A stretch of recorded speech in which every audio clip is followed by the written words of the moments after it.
So if you could be here around 9, that would be great. Okay? Well, listen here. Hello, and welcome to 90 Day Fiancé. Okay. I'm Mr. O, and today, Miss M and I will be discussing Season 9, Episode 14 of 90 Day Fiancé. In this episode, Ari and Binny make a final decision about their wedding. Cara's bachelorette party is full of worry. Mohammed doesn't really get Eve's fire ceremony. Thais deals with the fallout of telling Dad about her plans. Jibri and Miona kind of get kicked out of the house. Shaeeda tells Bilal what modifications she wants for the prenup. And Temperature has some life advice for Kobe. As always, we'll end with our Students of the Week, class dances, and life lessons. If you like what you hear, please give us a 5-star rating and subscribe. Alright, thanks for listening, stay safe, and enjoy. Hello, Miss M. Hi, Mr. O. How are things going with you? Not too bad, not too bad. We haven't talked to you in a while. I mean, I actually have talked to you very recently because this is our second time recording this. Since we had audio issues with the first one, I spent all night editing it. It just sounded terrible, so we're doing the whole thing again. Yeah, apparently I'm not so good with this stuff.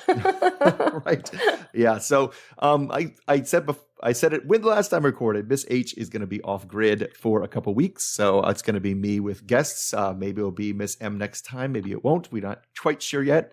But it's going to be me with guests the next couple weeks, and then it's the time of travels and everything like that.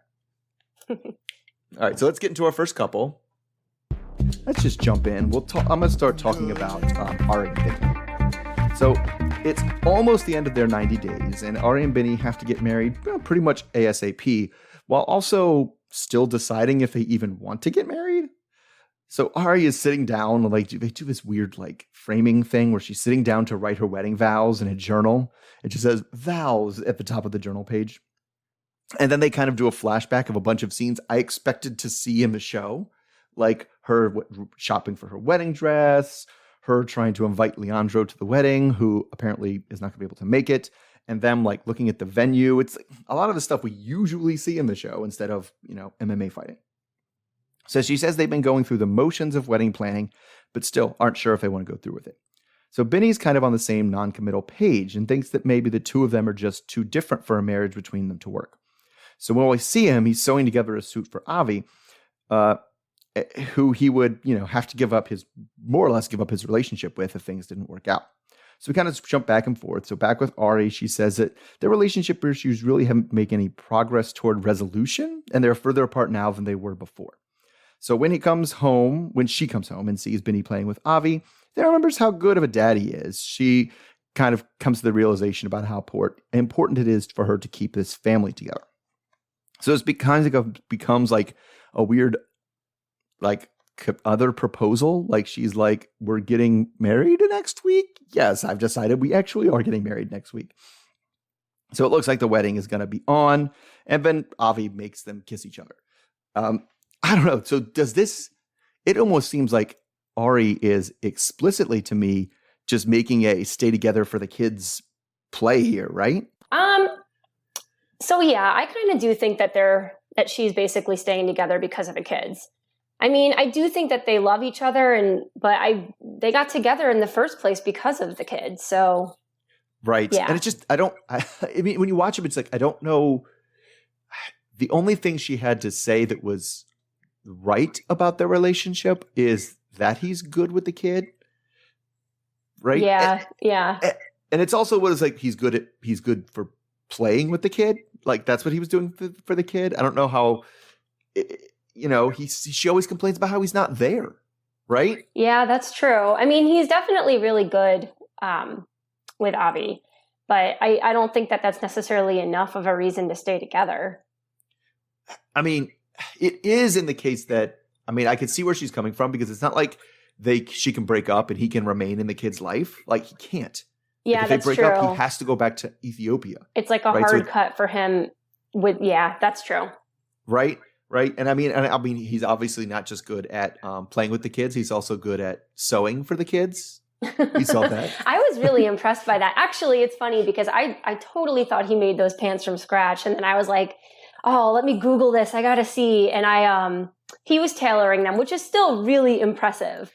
But people Okay. were like, "Oh no, there was a tag in the pants. Like he did not make those from scratch." So I mean, but it looked like he was sewing the long seam, right? He wasn't like, Yeah. it did not like he did more than just like cuff make them short. He did more than Oh just yeah, bring them no. up. I mean, what he did was impressive, and he had like a legit sewing machine. I mean, I know plenty of people who can hand sew things, but to be able to get the machine all set up and know how to Yeah. do it and have the right needles and the right thread, like it's actually kind of difficult. So Yeah, I've definitely tried my hand at changing bobbins, and it's hard.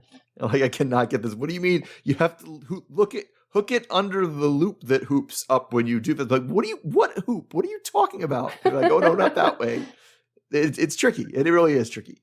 Yeah, it is. I mean, unless you've been doing it like your whole life, and that's actually something I have experience with. So I understand how difficult that is. Sure. But this is a segment where I feel like we get so much of him trying to be an MMA star. We got him, picking fake fights with Leandro or whatever, right? But then we miss a bunch of important scenes. And all of a sudden they're about to get married. This happened. Yeah. Oh yeah, they did the wedding dress shopping. We didn't show you that. Oh yeah, they did the what else was there? Oh, wedding venue, right? And then there was her inviting Leandro or whatever that came up, right? It was like all these things are I feel like in past seasons those would have each been episodes. And yeah. But especially when it's okay, there's things going on, right? And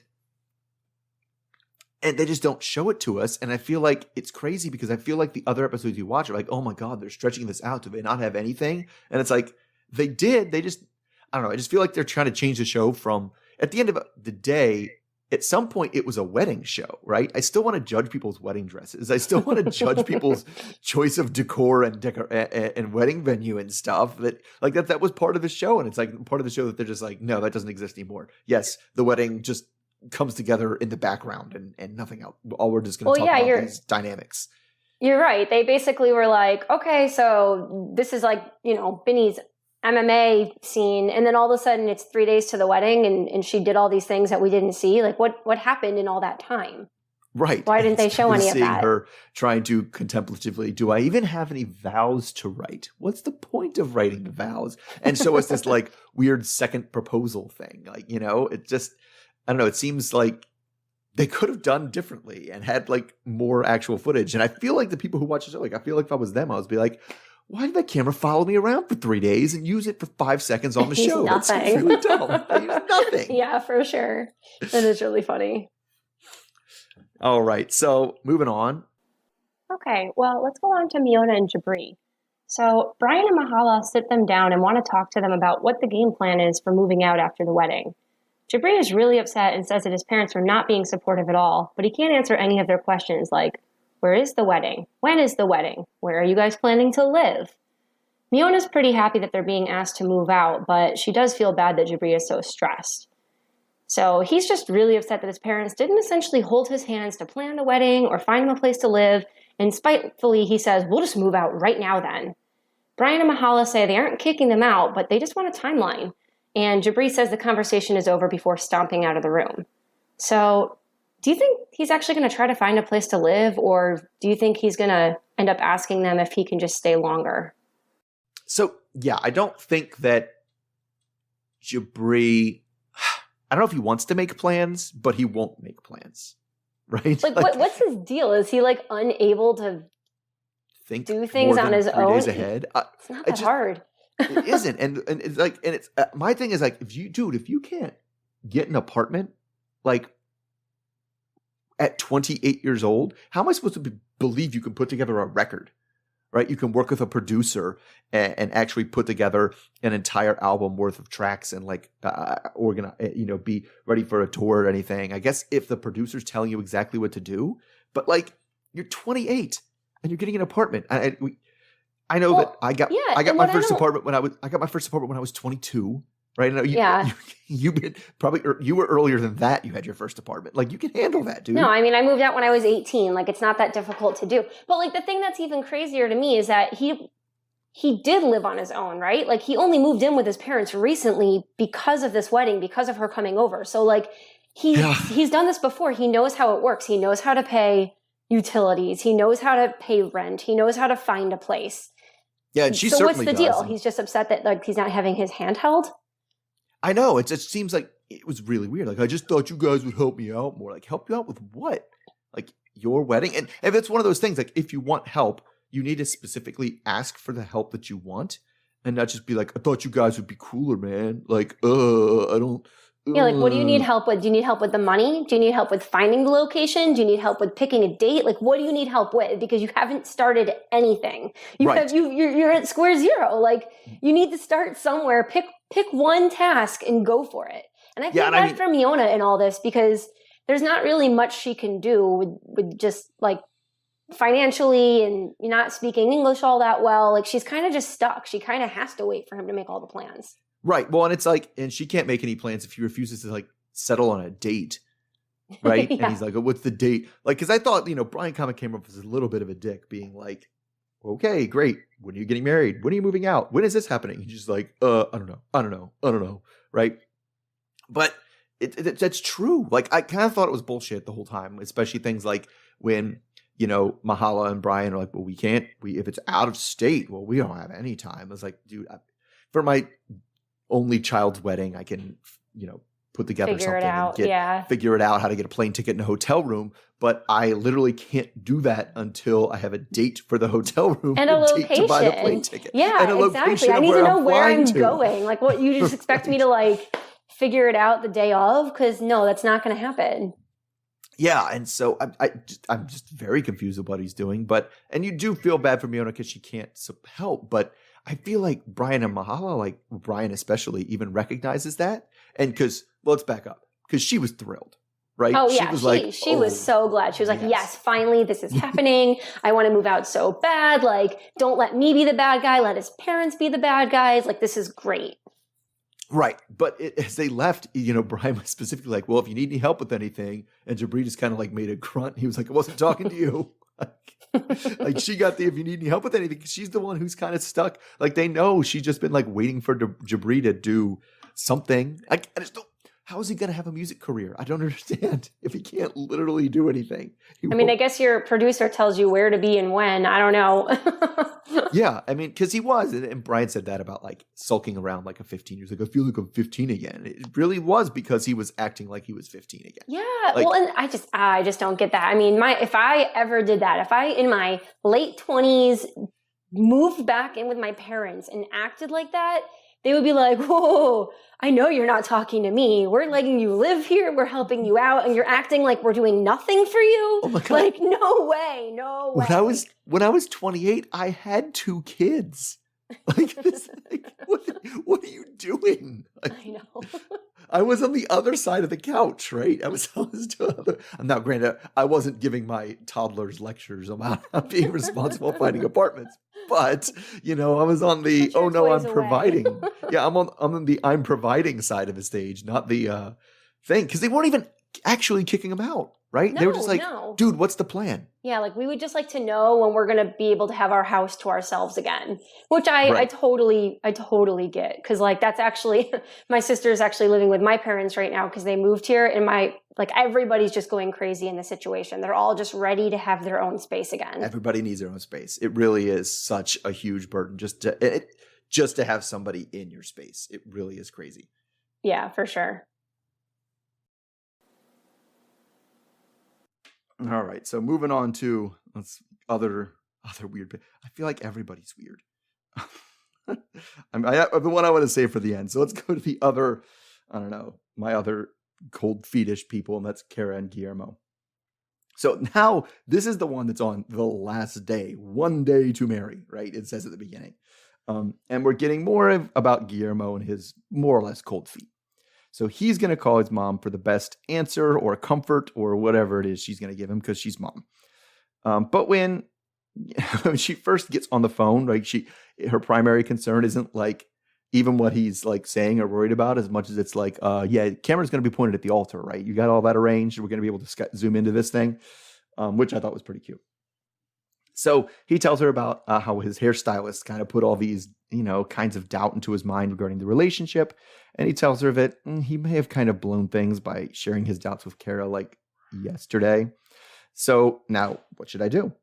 So her advice is that both of them have to cut each other like a lot more slack in terms of, what they're demanding out of each other. And, she basically tells her to not turn the marriage into a prison for her and also just relax. But whatever it was, it worked. And he seems much more confident about the relationship now. So after his feel-good conversation with his mom, it's time for Guillermo to try to make Cara feel a little bit better about them getting married after he, put a big fork in it or whatever the last time. So, right, and especially that's true because especially right now, she's not feeling too great after that conversation. So he apologizes to her for the fight and making her feel insecure. And she just wants to feel comfortable that he's at least going to show up on Friday. And now she says everything was resolved in her eyes, though. But the next step is now her bachelorette party, where Guillermo was supposed to just kind of stay downstairs in the guest bedroom or whatever, because where else is he going to go? And Cara promises to try not to drink too much. But 2 hours later, we get to see the what does that even say? We get to see the bachelorette party. So everybody comes in with a bottle of champagne, and Guillermo gets the dog because it comes down and it's scared. So good for him. So they have I don't know. It's kind of what you think of. They're not at bars, obviously. They're in her house, but it's kind of standard kind of bachelorette party stuff. She has a tiara and a sash, and there's like penis glasses and dirty games and stuff. The kind of things you expect. And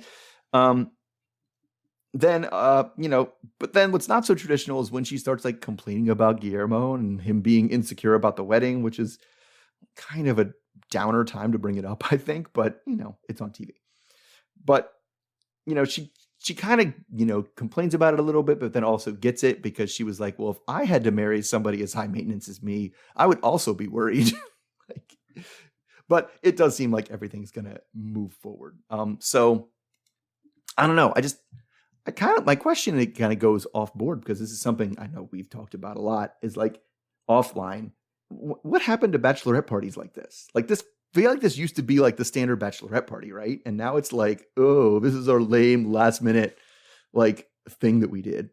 Yeah, I guess it is kind of how bachelorette parties used to be. I don't know. I think people still did get dressed up and go out, but it was like much smaller, a one night thing, go out bar hopping, get drunk, whatever. Not these like crazy trips that they are now where everybody's expected to take off a week of work and don't get me wrong, they're fun, but it's definitely a lot different.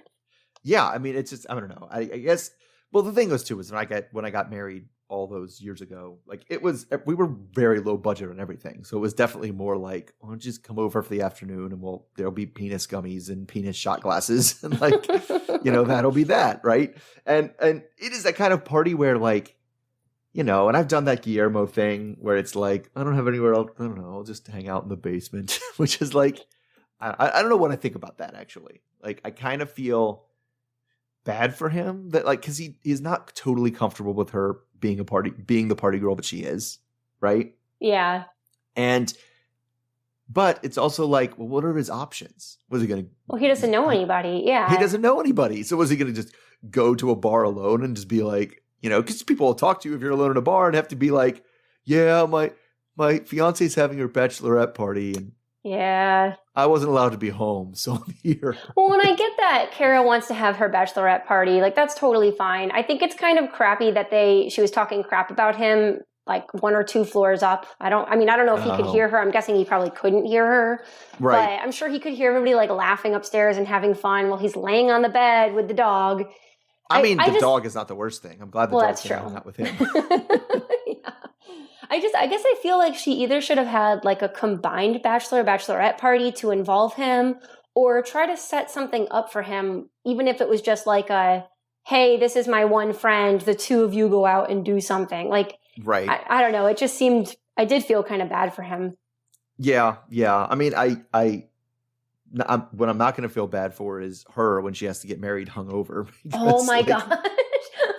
That seems so crazy to me. Why would you do it the night before? I know. It's just, I guess, so that's kind of the original origin, right? Because clearly a bachelorette party is a derivative of bachelor party. Bachelor parties were the first things, right? Right. But it was definitely supposed to be that, it's your last night of freedom, last night where you're not tied down. So it was traditionally the day before the wedding. It just sounds Like a terrible idea. Awful. It sounds. I don't want to be such, hungover at my wedding. Like that just sounds miserable. It does, right? Well, and you know she was getting drunk too, because like I mean I know she said she would try to hold back, but the first thing they whipped out were the penis shot glasses. So they're doing shots all night. Yeah. Right. Yeah. Shots for me is when things go down very quickly because like I could drink a whole lot of drinks I didn't intend to drink before I can even feel them. And all of a sudden it's like, oh no, I can't take that back. Right. Yeah. And they're so much quicker too. Like you throw one back, it takes 30 seconds, if that. And then you drink a drink and it could take a whole hour. Yeah. And it's just like, especially because I know you're well aware of what it's like when I'm hungover. I just feel awful. And it gets worse.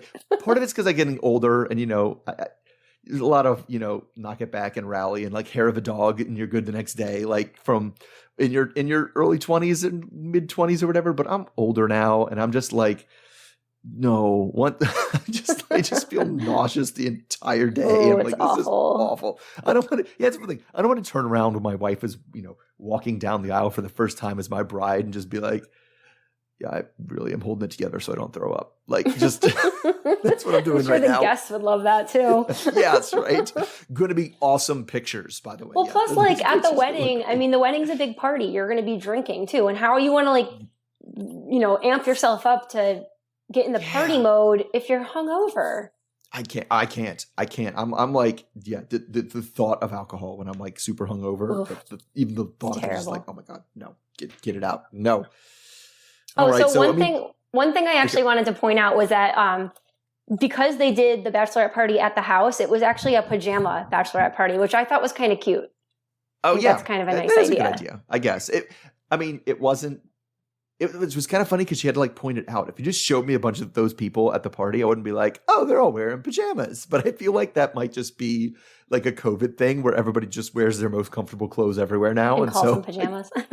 or like I can't differentiate between pajamas or whatever else. It's just, they're like sweat shorts, I guess. I don't know, whatever. Okay. It's one more. Yeah. Okay. Let's move on to Patrick and Thais. So Patrick and Thais start out by talking about how she's going to tell her dad. They decide to call him together, and Thais gets right to the point and tells her dad, Carlos, that they're getting married this month. Carlos's response is just, already? Patrick tries to explain that this is happening quickly because of the visa, but it's clear Carlos isn't happy. Patrick decides to step out so that Thais can talk to her dad alone. She tries to throw a bunch of reasons at him why this is a good idea, but Carlos basically tells her to cut the crap and can't believe she didn't tell him. They go back and forth for a bit, with Carlos saying 90 days isn't long enough to know someone, and Thais saying, but we've been engaged for over a year, which apparently Carlos knew about. So he's just pretty convinced that Patrick is trying to deceive her and thinks that she needs to leave as soon as possible. She's really torn after her conversation with her dad and feels like maybe he's right. Afterwards, she tells Patrick that her dad doesn't like him and wants her to come back home. He's really shocked by this, and she asks what would happen if she did go back home, and Patrick says the relationship would be over. Thais is really torn and starts crying, getting very emotional, which is something Patrick's never seen her do. He tells her he can't imagine his life without her and would do anything to be with her. So, do you think she was really afraid of her dad's reaction to the wedding, or more worried that he could convince her to come back home? I think that's something that she's not open with Patrick about why she wasn't telling her dad, because I very much think that it was because of that. I mean, at least I did, right? Like there's a lot of things communication-wise that aren't going on here, right? The fact that Patrick didn't even know that her dad didn't like him. Right. He was like, I thought the guy liked me. And I was like, well, nobody else watching the show did. She certainly didn't, right? So that's a lie, right? And like the fact that the dad was going to tell her to go back to Brazil. Like I knew that. I'm surprised he didn't think that though. Like how? Right. You've got to think that. Yeah, and he was taken aback by that. And me knowing that, I was like, oh no, I really think part of the reason she wanted to lock it down, she wanted to get married first, is because he can't talk her out of it when it's done. No, what's he going to do? Say, you're married now, come home? Like, you kind of can't at that point. Like, you're his wife, so. Right. Because the logic she gave for not doing it makes no sense at all. Like, if I'm afraid he's going to try to talk me out of marrying you, so let's get married first before I tell him, that does logically make sense. It's deceptive, it's manipulative, but at least logically consistent, right? Well, and from Patrick's point of view, even if she was straight up with him, I think he still would have been like, no, you got to tell your dad. I don't care if that's the reasoning. You do, but you know what he might not have done is left the room to be like, well, I'll let you hash it out with your dad. Yeah, that's true. That's true, because maybe he could have I don't know, the dad doesn't like him. It is what it is. And it's kind of like news to me that the dad knew that they were engaged for over a year. So if Carlos knew that, then I'm kind of surprised that he didn't think that the whole plan was for her to come over and get married. Like that's what happens at the end of engagements. I don't. But because you'd think he would at least mention it as a possibility, right? Yeah.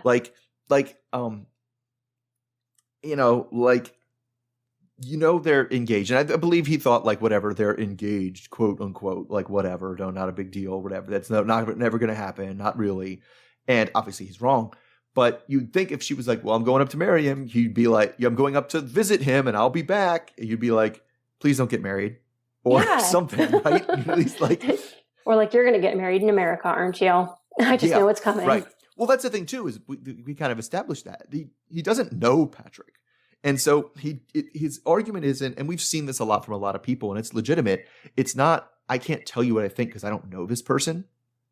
It was, I don't like him. And the only thing he has against him is he's American. Right. He's basically, Americans keep Brazilians as sex slaves, and I don't like that. He's American. That's what he's trying to do. End of story. I don't like him. So it's not like Patrick could win him over. No, and I don't think he ever will. Maybe if they stay together and 5 years down the line and they have kids, then maybe. But I mean, it's not like he doesn't know him, he's never met him. He's met him many times, right? I mean, Patrick was living over there. So, I mean, I don't know that that Carlos will ever like Patrick, because at this point, if they've been engaged for a year, I don't know how long they've been together, but I'm thinking they've been together for a couple years, right? She said 2 years, I think. Yeah. So at this point, if you don't like him, I mean, it's kind of out of your hands as a dad. They've been together for 2 years.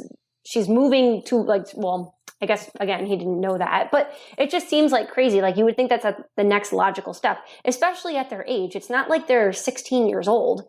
I mean, that's what people in their 20s do. They date for a couple years and they get engaged and they get married. That's not news. Yeah, it is. It is. And I just don't know it because it's one of those things that, it's surprising that Patrick didn't see through it, because the logic that she was giving him before made zero sense. Right? My dad will like you better if you marry me secretly than if I tell him we're getting married. That doesn't make any sense at all. No, and that's I think where John came in a little bit, right? Because he kind of was like, no, this is bull, dude. What are you listening to? Yeah. They had that talk out in the garage. I was like, he couldn't go upstairs or downstairs or anywhere. He just sit in the unair conditioned garage. I think it was just closer to the beer. I guess so. Then John had to come out awkwardly, oh yeah, hi there. I'm looking out to this garage here.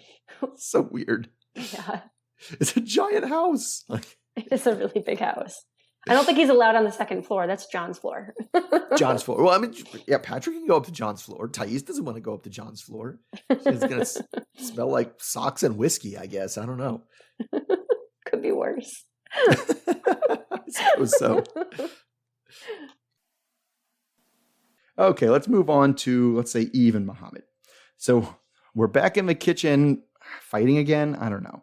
Well, kind of fighting, because they're just standing there silently and awkwardly in the kitchen. They're both hoping that today goes better than yesterday when they had the fight about him texting her about finding a new sponsor.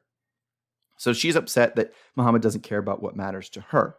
So they both explain to each other why they were upset. And Eve says this has been 2 years and she doesn't want to give it up, give up 2 years worth of work of meeting Mohammed or whatever. I don't know. It's a sunk cost fallacy. So I'm not sure where they stand at all, actually, now. So then we see Eve working with her friend Tatiana at her practice. So as she starts the cupping therapy, they start talking about the wedding planning. And then, of course, that quickly leads to the fight. So Tatiana really reacts to the part where Mohammed threatened to find another sponsor. So Eve says she's still really hurt by that, but accepts his apology, which I don't she tells Tatiana she accepts the apology, but I don't remember him actually apologizing for that. Maybe he did it off camera. Anyway, so yeah. So he also wants to smooth things over between Mohammed and, her squad. Since the first meeting where they asked him if he was a virgin and watches porn and all kinds of awkward things, and it went very poorly. So now that things are more or less patched over, she meets Mohammed in a coffee shop at her lunch break and is impressed that he managed to bike there all the way without getting lost. So she drops on him that what she wants is to get the squad together at the house and try to paper things over with Mohammed. So after that last meeting, she feels like Mohammed was expressing that he doesn't want to have to deal with them, and that's really stressful for the two kind of important groups of people in her life to be like, I don't want anything to do with the other one. So she wants on that day to do a fire ceremony to show him some of the spiritual aspects of her life. So he doesn't understand why, if he's uncomfortable with these people, she's still trying to make him meet with them, but whatever. So she wants him to be more open, and they have very different definition of what open means, because she means like open-minded to new experiences, and he means open as in honest, because he's like, I'm very open that I don't like your friends. I'm open about that completely. So anyway, he doesn't want to have to share a table with them, and he doesn't want them at the wedding because of how disrespectful they were to him. But that makes Eve feel like she's trapped in the middle. So she calls the squad her family and tries to explain how much her wedding would be ruined if these important people weren't there. And especially if they were fighting at the wedding. So he says that he just wants to make clear that he's not going to stand around for another interrogation. So soon it's time for the squad to come over for the fire ceremony, and they're setting up the fire pit, and it's some sort of thing that's meant to cleanse, purify, and let go of the negative energy between everyone. So Eve is hoping that Mohammed is open to new spiritual experiences and also can at least learn to tolerate her friends. So he says that it'll be nice as long as they're nice and they don't attack him. But before they even light the fire, Mohammed is already kind of rolling his eyes when they talk about manifesting intentions that they wrote on paper. So he watches silently as Eve cleanses her healing stones over the fire and her friends to burn their intentions, the wishes, things like that. So he keeps a distance and says it's like he's watching a movie. So that's all because he has a lot of trouble with her beliefs, which is to him demonstrating that she does really not believe in the same kind of God that he believes in. So he claims that asking a fire instead of God for their wishes goes against his beliefs. Not even doesn't line up with his beliefs, but goes against them. And are showing him that this is not, and so of course, not a good way to endear his friends, him to her friends. So after the ceremony, they throw a little bit of shade at him about how they didn't think, we didn't think you liked us. And he's pretty much like, well, yeah, that's right. I don't like you. You attacked me last time we get together. So he starts to get back into, who was right and who was wrong in the last conversation. And he tries to nip that conversation in the bud and stop the fight. So they move on to asking, well, how did you like the fire ceremony? Which he's like, the fire was warm. That was nice. So Eve is frustrated that Mohammed is not open to any of her spiritual practices. And that could be another thing that gets in the way of them being married. So I guess, Eve has high hopes for it, but is there any chance that him and these friends reconcile? No, no. There's no way he's going to get along with her friends. I don't even know why she was thinking that was a possibility. He should try to get along with her friends for her benefit, but no, he's very clearly, I don't like them. Well, but I don't know what kind of bothers you about the situation. I agree. He's never going to like the friends, right? But he pretends that he doesn't like them because they were mean to him that one time, and they were mean to him that one time. That was an interrogation. They did jump down his throat, but he already said he didn't like him before they met. Yeah. He was already like, oh, these wild friends that are making you drink and making you wear skimpy clothing and, they're a bad influence on you and things like that. He was already at that point. He was never gonna like them. It's just that this made them them being mean made them intolerable. Yeah. Well, also in his defense, not only were they mean that one time, but they were just very backhanded comments toward him all the time, or at least all two times they've hung out. They're super passive aggressive. They should also be trying for Yvette. I don't know. Her friends kind of suck. Yeah, because it's like, I mean, and the way they ask the questions and stuff, it's like super judgy asking, like, oh, if that has this, is that going to bother you, Mohammed? Is that really going to bother you? I think it might bother you. And it's like, what are you in 7th grade? Like, what is this? We almost This didn't girl come act. over tonight because we thought you didn't like us. Well, yeah, he doesn't. You're gonna, Right. I don't know. It's just ridiculous. Yeah, and I mean, like, and then we have this whole fire ceremony thing that is like, I mean, I'm going to give it up for that. If these are the kind of things she believes, I don't think it's any more, absurd than anything. Religion is religion, right? Everybody's religion is equally goofy. It's just we're used to some of the goofy ones, more goofy ones than they are, right? So I don't want to crap on everybody's religion, but man, like he didn't even try. No, and as someone he didn't. who's demanding that she almost convert, it's like he wants her to get married in the mosque, and he won't even kind of go along with this fire ceremony thing. Like you literally don't have to do anything, but just stand there and don't be a dick. Like it's not that hard. And you just had to be like, oh, I found it interesting. That was something I hadn't experienced before. Like that kind of stuff, very unique. It's not very unlike. Instead of he's just like, the fire was warm, and I'm going to privately say that this is against my religion. Yeah. Right. And maybe it's an English thing, and it's like this doesn't go along with my religion, or this is not my religious beliefs. But he just almost like, oh no, they're doing something bad for my religion. Like if I'm saying something is against my religion, I mean it's like, like I'm like something that is sacrilegious, something that's offensive to my religion, right? Well, and that just leads me to wonder once again, why is he with her? Because they're just so different. And I don't think he likes anything about her. I think he wants her to completely change, and she can't believe the things she believes. I mean, it just seems, I don't know. I just don't even, I don't get it. Yeah. Because I mean, it wasn't just like, ooh, this is not what I agree. He was like, this is stupid. Why would you wish in a fire when you can just ask God? Like, dummies. Like, this is dumb.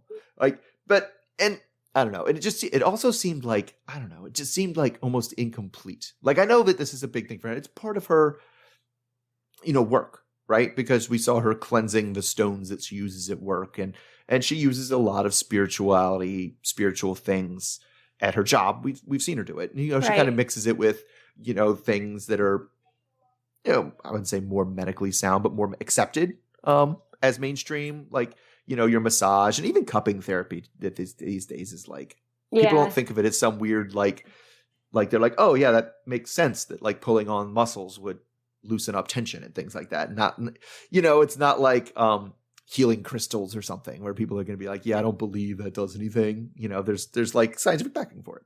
Yeah, that was actually pretty crazy to see, isn't it? I've never seen it in person before. No, I've seen people with the circles everywhere, right? Like I've seen the aftermath of cupping therapy. Like when I go to the pool, but because I'm in a bougie area where I live, I go to the pool with my kids, and there's definitely people who have the circles all over their back and everything from it. But yeah, I was like, that's heavy suction. It really pulls the skin up in there. It really does. Yeah, but I mean, I kind of expected it to be, when they said it's a whole fire ceremony and a religious thing they did, I expected it to be a little more put together, I guess. Like I thought you would have a specialty, fire ring where they did it instead of just the fire pit you get at Home Depot, right? With just kindling from around the world. They're like, even Jibri last week was burning sage in the mom's room. To be yeah, wait, but I mean, I guess it depends on what's allowed in their backyard and everything. And I guess that's fair. Well, it didn't look like she had a lot of space, so. Yeah, she didn't have a ton of space, but I don't think there are many. I don't know. I don't know if wildfires are an issue in New Mexico or what, because I definitely know kind of that open fire pit with nothing on it. Definitely people who live in fire prone areas are going to be triggered by that, being like, oh my God, what are you doing? No, you can't do that. Yeah. This is terrible. Okay. Next up is Shaeeda and Bilal. So Shaeeda tells us that she had the prenup looked at by her lawyer, and there are conditions she needs to talk to Bilal about. He makes a big show of stepping away from work since Shaeeda wants to talk. he actually even put that in finger apostrophes. He doesn't think they need to talk anymore because it seems like they aren't getting anywhere. And then later he tries to mansplain to Shaeeda what love is and why they need a prenup because, love is just a contract. Shaeeda's lawyer suggests that they add a timeline for children as well as verbiage for Bilal helping her to get the business running. He says it should clearly state that if they are to break up, her business and any income earned from it would be solely hers. There's some back and forth with this because Bilal is going to give her the startup money for her business and they're going to build their business after being married. So I guess my question for you is, does he expect to get 50% of her business that she's building, but then give her nothing of his business that, he keeps earning from after they're married? All right. So, yeah, I mean, the way I pieced together the way he was talking about this prenup was that he keeps 100% of his business proceeds from before and after they're married. Any money he makes through his business, he keeps. And he keeps 50% of her business after which is doesn't come before they're married. So he gets, and they probably wouldn't be even. Let's pretend they're even. Let's pretend her business is fantastically successful and they make the same amount of money. He keeps 75% of what they make. Which is crazy. Like, even if she does borrow startup money from him, you would think that they could write in the prenup or write somewhere, once I pay you back, whether it's with interest or not or whatever, you would think that after that point, like, if that's her business moving forward. Right. And I get that where he's coming from, where he was like, no, my business is already established and I'm giving you startup money for your business. But yeah, I would expect the prenup to then say, here's the X amount of dollars that I'm putting in to start up for your business. In the event of divorce, you owe me that money. Right? Yeah. Not you owe me all the money you've earned, half of the money you've earned through your business, even though I will not be, giving you half of the money you earn in your business. Right? Which just doesn't make any sense. I mean, I feel like that's the reason. Like, obviously she had a business before and she left it. And so it's not like this is like a new thing for her. Like, she can start a new business. She's done it. It sounds like she was successful. But I think the whole point was that she wanted to have kids. And she was like, well, now I literally lose the choice to be a stay-at-home mom if I want. Because if you continue to make money after we're married, but then we split up and you don't give me any of that money because you feel like I'm not, deserving of it or whatever, then it just doesn't make any sense to me how he's going to say that. It doesn't make any sense. Because you're right. Because he was like, well, yeah, my business was established before we were married. And I was like, well, so was hers, but she had to give it up to get married, right? She had to give everything up.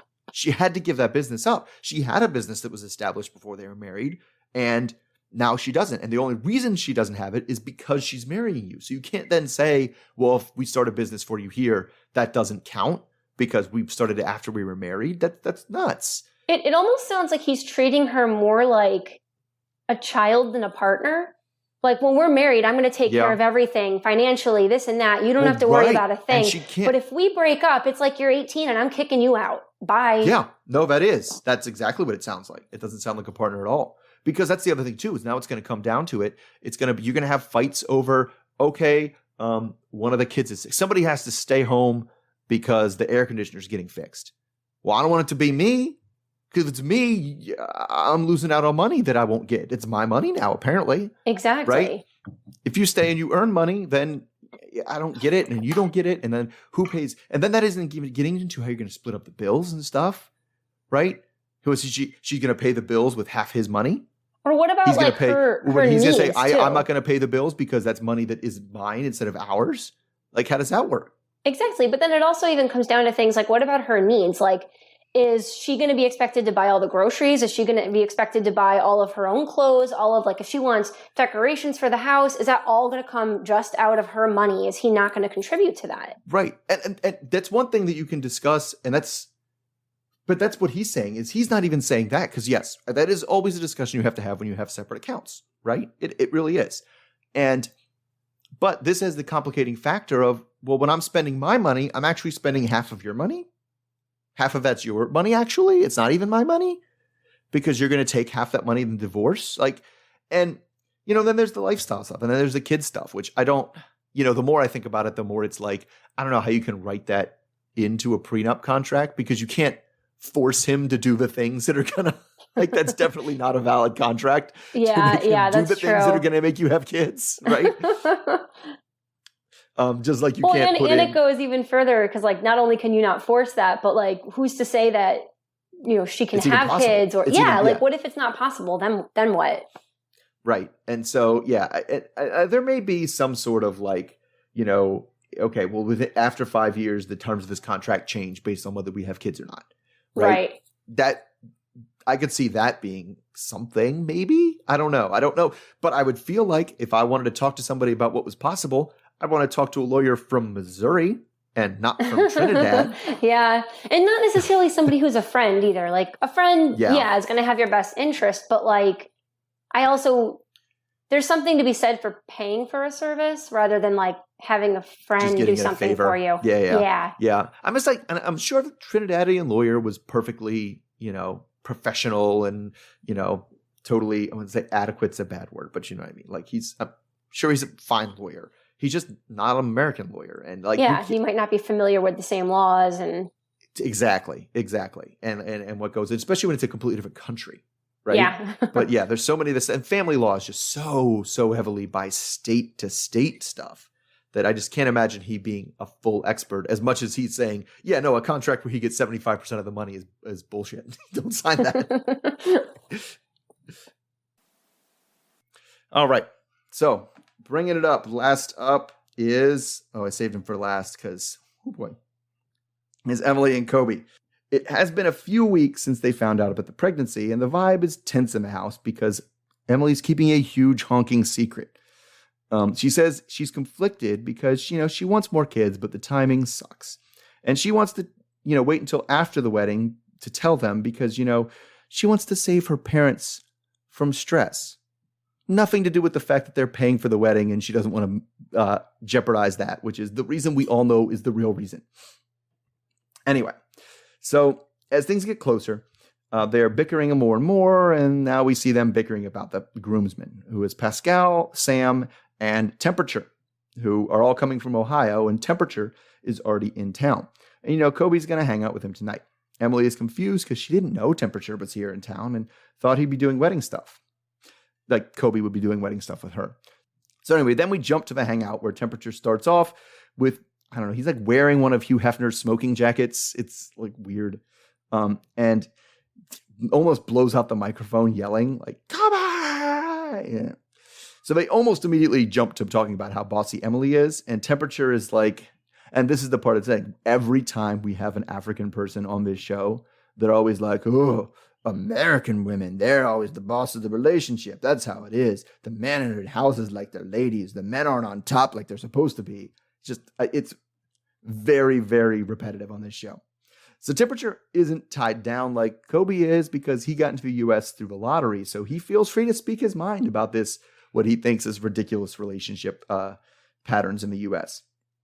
So I thought thankfully we'd move on to that for a little while, but we'll come back to it. But the thing that's really bugging Kobe is the thing he's not supposed to tell anybody, the pregnancy.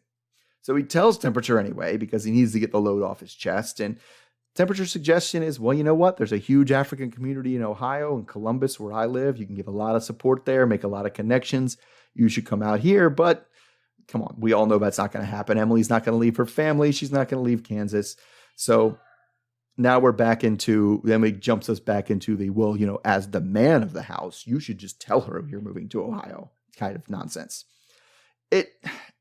Kobe says, it makes a lot of sense to him. So now he needs to assert his dominance in the relationship or something. I don't know. So apparently the way he's going to do that, assert his dominance, is by bringing Temperature along to a family dinner, or it's a lunch actually. So the family gets there first and then Temperature comes in a bit later. And it's the first time anyone, including Emily or Coben, has met the guy. So after he talks about the big African population in Ohio, he is very quickly put back with the way Emily is treating Kobe, especially how she's like even ordering food for him, which, Temperature is like, you're not standing up for yourself like a man. So as he's simmering about that, they give us some more quick snippets of Emily being like telling him what to do. Pick that up. No, don't give him that. All right, so then at some point, Temperature's had enough and has to tell her how he feels, which is that she's not giving Kobe enough respect in the relationship, especially because, Kobe's like a royal back in Cameroon. So that's news to everyone, especially Emily, because, does that make me a princess? Is there going to be a castle? This sounds amazing. So Kobe kind of explains that and how in Cameroon, there's a whole lot of tribes and chiefdoms. And within these chiefdoms, his father is one, but he's pretty far away from inheriting that chief title. So it's really his father that's in the royal family. So he has chosen his own path. But anyway, all this was to say what Temperature was trying to get at is that Kobe should just have ultimate final say in every decision in the relationship, since everything, belongs to him as the man.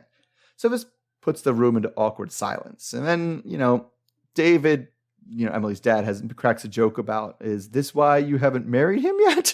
So, because we all know Emily is very strong-willed and can't be the number 2 in a relationship.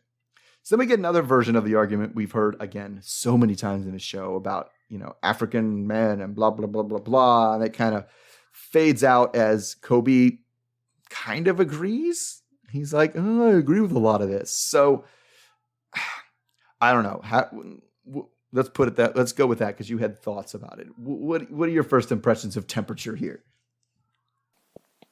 Oh my God. I was so angry watching that segment. It was really, really, really hard to watch. I just wanted to wring his neck and be like, shut up.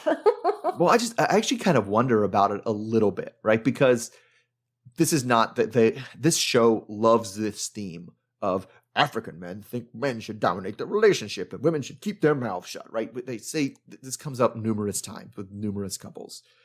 And I just wonder if did they bring him in just because hey, we need the African men think they're on top storyline and Kobe's not bringing it. Bring in somebody else because he doesn't seem to know Temperature all that well.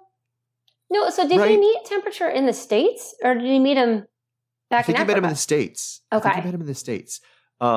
Because it was him and all of them are coming from Columbus. It seems like there's probably some sort of Cameroonian, contingent, group of people, population in Columbus, Ohio, which was what Temperature was saying, which is why he thought they should move to Columbus with the baby because it would make things easier for Kobe to have, culturally familiar things around, be able to have community. A network. But yeah, it was especially because the dad asked, the most basic question I could imagine about Temperature is, why are you called Temperature? Where did that come from? What does your name mean? Yeah, what is your name? Because we assume it's a nickname, but he didn't. And then the dad even asked that. David even asked that, and Kobe is like, I don't know. I met him, and they said he was Temperature. So it's this really seemed like, as much as they called each other brother, it didn't really seem like your brother. Yeah. It's more of just hey, we have a few things in common, so let's just, That was probably the most awkward family dinner. So awkward. Yeah, so awkward. Yeah, I mean, just I don't know, with camera cuts and everything too, but just the look on everybody's face, the dead silence. Dead silences, they put in there. I mean, it's definitely something where you would expect that if it was you and you were in Emily's shoes, and your friend's friend, your fiance's friend is up here saying these ridiculous things at dinner, you're going to be like, you gonna say anything or honestly, at least tell him to you think Kobe would, can you at least tell him to just cool it, dude, right? I was actually a little impressed with her reaction because I think I don't know that I would have been able to sit there and take that. I would have been well, you're in America, dude. He's marrying an American woman, so this is our relationship. Back off. Well, and I thought it was a little bit funny that at no point was the idea that this is a cooperative team where no person is the boss. That wasn't on the table. It was right. It's one or the other. Yep. Or Kobe is the boss. Right. It was because I mean, I'll say when Temperature started out, he wasn't necessarily wrong. Right. I mean, when I say started out, I mean at the dinner, because when he was talking to Kobe before, he was like, you see these American men, they act like women. And I'm like, okay, we've started off terribly. This is bad. But at the dinner, he was like, wow, it seems like you kind of do a lot for him, as evidenced by her ordering his food for him. Yeah, that was weird. Right? Like, what That's was the weird. deal with that? He speaks English. It's not like he couldn't read the menu for himself. Yeah, and it's one thing to be like, oh, hey, what are you thinking about getting, honey? Oh, lasagna? Okay, that sounds great. Oh, might, and especially if his English might not be all that great, which I think it's fine. I think they Yeah. speak English in Cameroon. No, they speak French. We've been through that. They speak French. But they should be like, oh, make sure it has a lot of garlic in it. And I know you don't like for garlic, right? Something like that.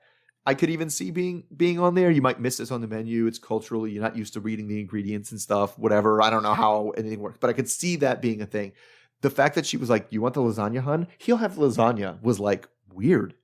Yeah, it was weird. I mean, she's just a very controlling person in general. And like, I mean, the point is it should be a partnership, not one side or the other side.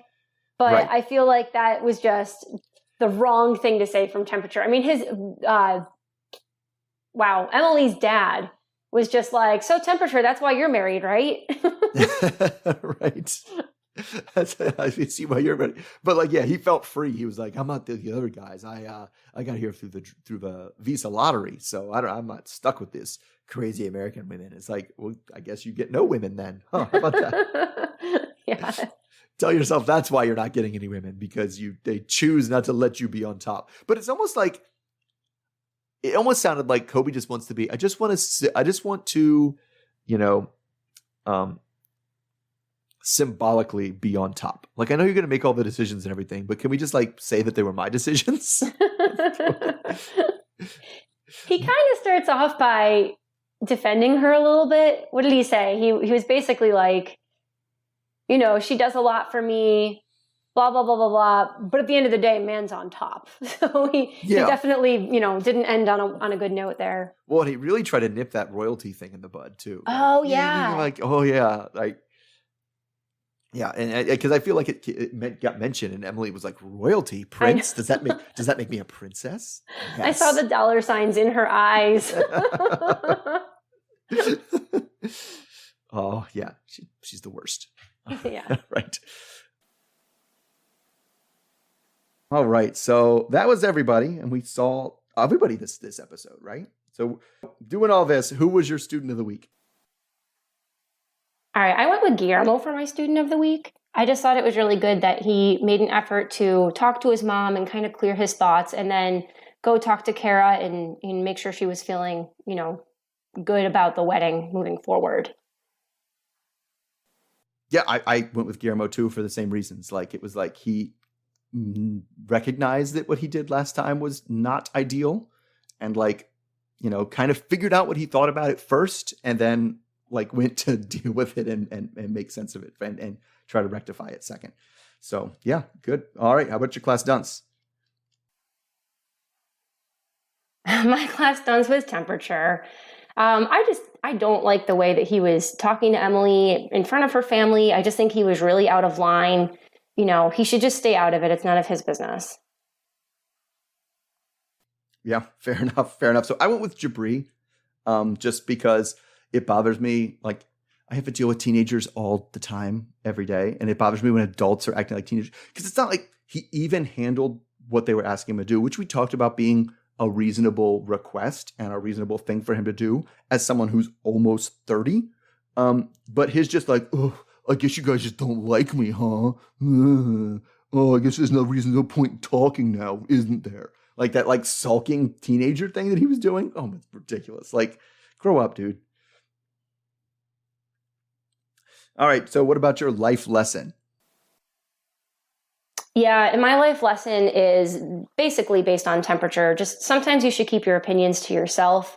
It also kind of goes toward Mohammed, though, because even at like the fire ceremony, I know he wasn't really into it, but just pretend, just keep your opinion to yourself. Sometimes it's, not worth it to have to be right.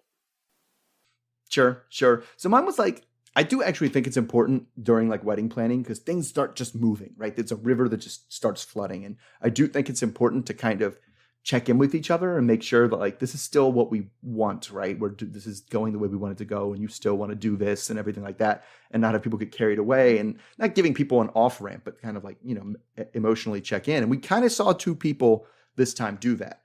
What that shouldn't happen is 1 or 3 days before the wedding. That is That is too late. You've waited too long.